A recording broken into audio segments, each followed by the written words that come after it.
Aujourd'hui, on clique sur un documentaire qui s'appelle « Bien nourrir son cerveau ». Et juste après, on sera rejoint par Guillaume Font, psychiatre et neuroscientifique, qui a publié « Bien manger pour ne plus déprimer ». Regardez, c'est le recommandé du soir. On sait que la malbouffe fait grossir, mais la science nous dit désormais qu'elle pourrait aussi faire rétrécir nos cerveaux. Ce que l'on met dans notre assiette aurait une influence sur notre état mental, c'est ce que démontre Bien nourrir son cerveau qui réunit des pontes en la matière. Plusieurs chercheurs en neuronutrition dans le monde entier qui scannent nos méninges depuis quelques années. Nous avons constaté qu'une même personne prenait des décisions complètement différentes en fonction de ce qu'elle avait mangé le matin. Et si nous avions déjà conscience que notre alimentation joue un rôle sur notre santé physique, on apprend désormais qu'une alimentation riche en sucre et en graisse aurait une incidence sur notre mémoire, nos émotions et même notre impulsivité, et ce, dès la grossesse. On a constaté, et c'était flagrant, que les mères dont l'alimentation pendant la grossesse se résumait à des produits transformés, des boissons sucrées, des snacks salés, avaient ensuite des enfants plus susceptibles d'être agressifs, colériques et capricieux. Les excès de gras et de sucre sont donc dans le collimateur des scientifiques, mais aussi les carences, la nourriture transformée, la junk food, souvent vide de nutriments nécessaires à notre corps et à notre matière grise. Dans les neurones riches en oméga 3, le signal se propage plus vite. Le réseau est plus efficace. Priver le cerveau d'oméga 3, c'est donc prendre le risque qu'il fonctionne moins bien. De quoi nous faire réfléchir à deux fois au contenu de nos repas. Notre santé mentale, nos humeurs et nos capacités cérébrales sont-elles à la merci de nos habitudes alimentaires ? En regardant cette émission, vous allez savoir quoi manger pour mieux penser. Nous sommes avec Guillaume Font, vous êtes psychiatre et neuroscientifique. Vous avez publié « Bien manger pour ne plus déprimer » aux éditions Odile Jacob. Dans ce documentaire, on voit que la nourriture a des super-pouvoirs. Est-ce que vous êtes d'accord et quels sont ces super-pouvoirs ? Oui, il y a plein de super-pouvoirs qu'on ignore. En fait, on ne fait pas du tout le lien entre ce qu'on met dans notre assiette et nos pensées et nos émotions. Ce n'est pas du tout intuitif. Et en fait, il y a des expériences qui sont montrées dans ce documentaire et que je décris dans le livre. Pourquoi tu me regardes comme ça ? Parce que ça se voit, frérot. La mayonnaise, ça ne nourrit pas le cerveau, frérot. Et c'est quoi ton... Moi, je sais que toi et moi, on est fans de mayonnaise. Voilà. J'ai lâché. On a deux passions. Mayonnaise et Nutella. C'est deux pots et elle n'arrive pas. J'ai cassé. Il a arrêté, Je suis en rupture avec eux. Tout à l'heure, j'ai lui proposé du chocolat. Il m'a dit non, laisse, j'arrête. Juste un. Il m'a dit juste un et t'as pas flanché le deuxième. Vous savez pourquoi on n'arrive jamais à arrêter le Nutella ? Pourquoi ? Parce qu'en fait, dans le Nutella, il y a autant de graisse que de sucre. Donc en fait, il y a un système d'extinction de la faim qui est basé sur le sucre et l'autre qui est basé sur la graisse. Mais si on a les deux s'annulent en fait. Et on peut en manger encore et encore. Non, ce qui est intéressant dans ce que vous dites, les chocobons, c'est pareil. Ah oui, chocobon, quel drôle. Le rapport entre les émotions et la nourriture et le cerveau. Pourquoi est-ce que des fois, quand ça va pas, on a envie de manger du sucre ? Alors ça, c'est la nourriture émotionnelle. Donc souvent, en fait, il y a une base qui est souvent dans l'enfance. C'est on console un enfant avec un bonbon. Prends un bonbon, ça passera, un biscuit, tout ça. Et ça, en fait, il y a un enregistrement dans le circuit. On n'est pas tous égaux par rapport au sucre. On n'a pas la même appétence au sucre. Il y a des personnes qui sont plus salées, d'autres plus sucrées.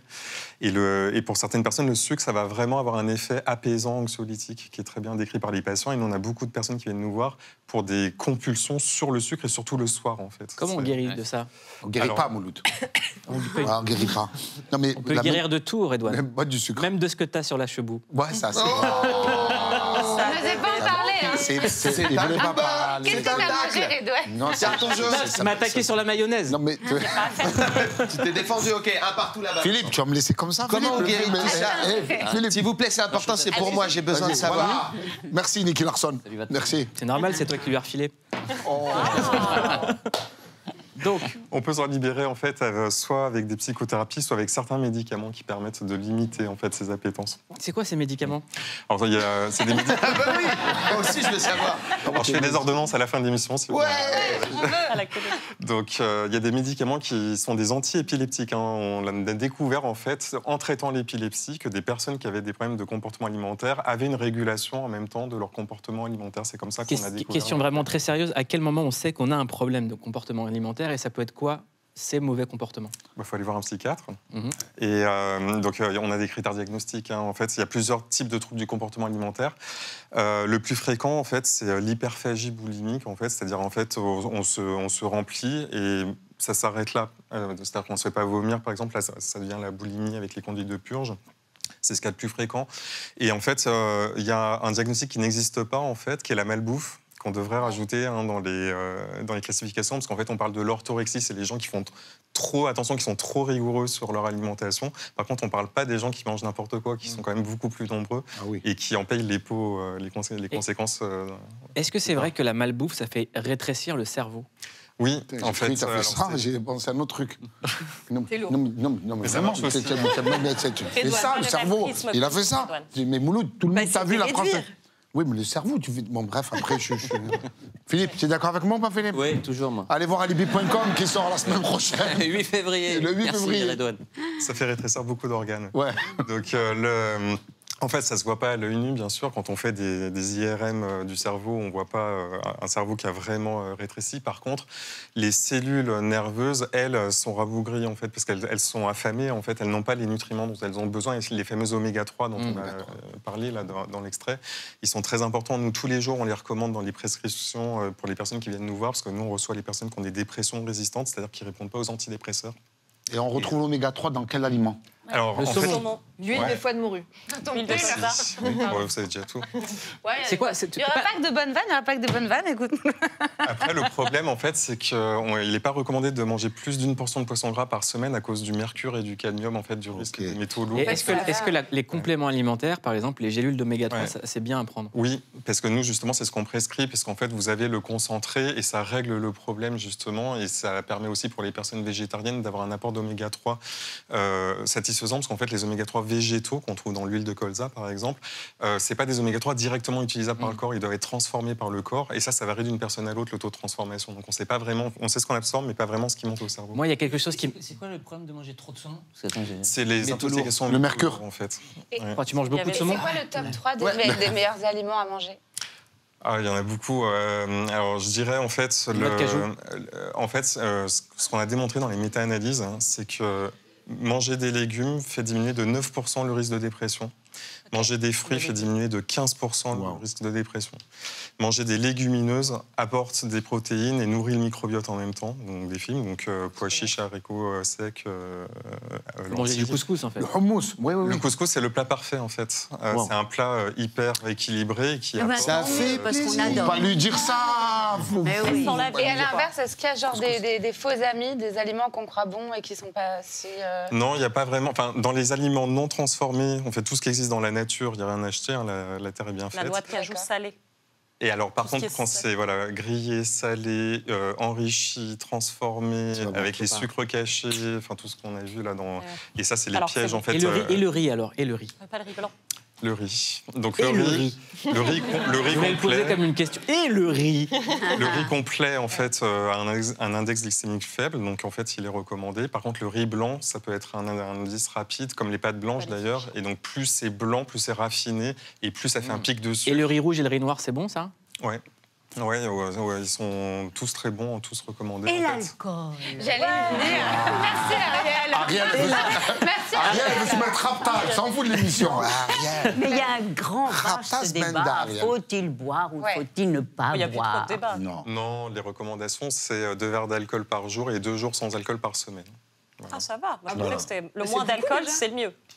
Donc ça, c'est ne pas dépasser ça, en fait. Mais de ne pas boire, c'est bien aussi. Et les sodas light, alors? Les sodas light, est-ce que c'est un faux ami ou pas, par exemple, les sodas zéro sans sucre? C'est pas bon. C'est un faux ami, parce que ça a été associé à des risques augmentés de diabète aussi. Et en plus, ça continue à stimuler le sucre dans le récepteur, alors qu'en fait, le sucre n'arrive pas dans le corps. Donc le corps enregistre qu'il a besoin de sucre, alors qu'il ne l'a pas. Donc ça dérègle tout. Donc quand on voit une marque avec zéro ou light, on se fait arnaquer, en fait.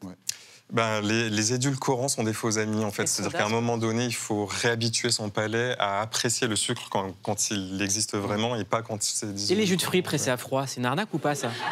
Non, parce que ça coûte cher. En fait, les jus de fruits, ça apporte des sucres rapides. Et en fait, on dit que la quantité de fruits qu'il faut pour avoir le jus, en fait, on dénature. Enfin, personne ne mange 3 oranges d'un coup. C'est vrai, ou 5 oranges. Voilà. Et tout ça, en fait, et on perd en plus une partie des fibres et des pectines qui sont importantes. Parce que quand même, il y a des gens qui nous vendent des jus verts avec du kiwi, du citron, du gingembre, à des prix, mais de malade. Et c'est de l'arnaque, en fait. Arnaque. Et alors, l'aliment du futur, on nous dit des algues et des insectes. Ouais, c'est génial, ça. Ah les oui? protéines, en fait. Jacques, c'est très riche en protéines, en fait. Il n'y en a pas assez en France disponible, en fait. Hein. J'en ai déjà mangé, mais on n'a pas beaucoup de choix, en fait. Franchement, s'il y a des merguez, de scarabée, on y va. C'est bon, enfin, en Asie, il y a beaucoup de choses qui se font. Effectivement, c'est des sources de protéines qui sont hyper intéressantes. Hein. Et le lait de les vache, algues aussi. Le lait de vache, qu'est-ce que vous pensez du lait de vache? Le lait de vache, en fait, il y a beaucoup d'adultes qui n'ont plus l'enzyme. On lui a fait un quiz, le pauvre. Alors là, c'est... Les merguez et kiwi, l'alcool. Oui, il a tout bien, il a tout bien répondu. Je me croyais chez Julien Lepers, là. Donc les 4 à la suite, les 15 à la suite. Ouais. Et donc, on était sur quoi? Sur le lait de vache. Donc, le lait de vache, en fait, il y a beaucoup d'adultes qui n'ont plus l'enzyme de digestion du lait et qui font des intolérances au lait sans le savoir, en fait. Donc, à choisir, en fait, il vaut mieux consommer des yaourts, des produits laitiers fermentés. Et en plus, par exemple, dans des yaourts, il y a des bactéries, en fait, qui sont bonnes pour le microbiote. Et des fromages. Exactement, la croûte de fromage aussi est très riche. Alors, quel fromage doit-on se donner? Feta salakis au bon lait de brebis. Il n'y a pas spécialement de fromage. Il y a un débat autour des fromages bleus qui pourraient être plus ou moins bons en fonction de ce que ça apporte des personnes, tout ça. Il y a plus de tryptophane dans les fromages bleus, mais en même temps, ça peut être plus gras. Enfin, voilà, il faut regarder plus la quantité de sel et de... Quand, par exemple, vous voyez Philippe et Ariel, ça se voit qu'Ariel fait très attention. Eh ben non, pas du tout. Mais arrêtez. Non, mais attention. Non, c'est que moi, j'ai cessé de manger des animaux dès l'âge de 11 ans. Ah ouais. Dès qu'on ne m'a pas forcé, mange ton hamburger, mange ta viande. Dès que j'ai pu manger ce que je voulais, je ne mange rien qui a des yeux. Et ça me va très bien. Et bien ça, c'est un message super important parce qu'effectivement, en fait, dans les modes d'alimentation qui ont montré les meilleures conséquences sur la santé et surtout sur la santé mentale, et ça, c'est quelque chose de récent dans les découvertes, c'est des régimes qui sont très pauvres en poisson et en viande, en fait. Donc, très riches, on l'a dit, en fruits, en légumes, en légumineuses. Et ça permet d'apporter tout ce dont notre corps a besoin. Parce qu'en fait, les animaux, c'est des concentrateurs en fait, de vitamines. Mais en fait, on trouve tout dans la nature, en fait.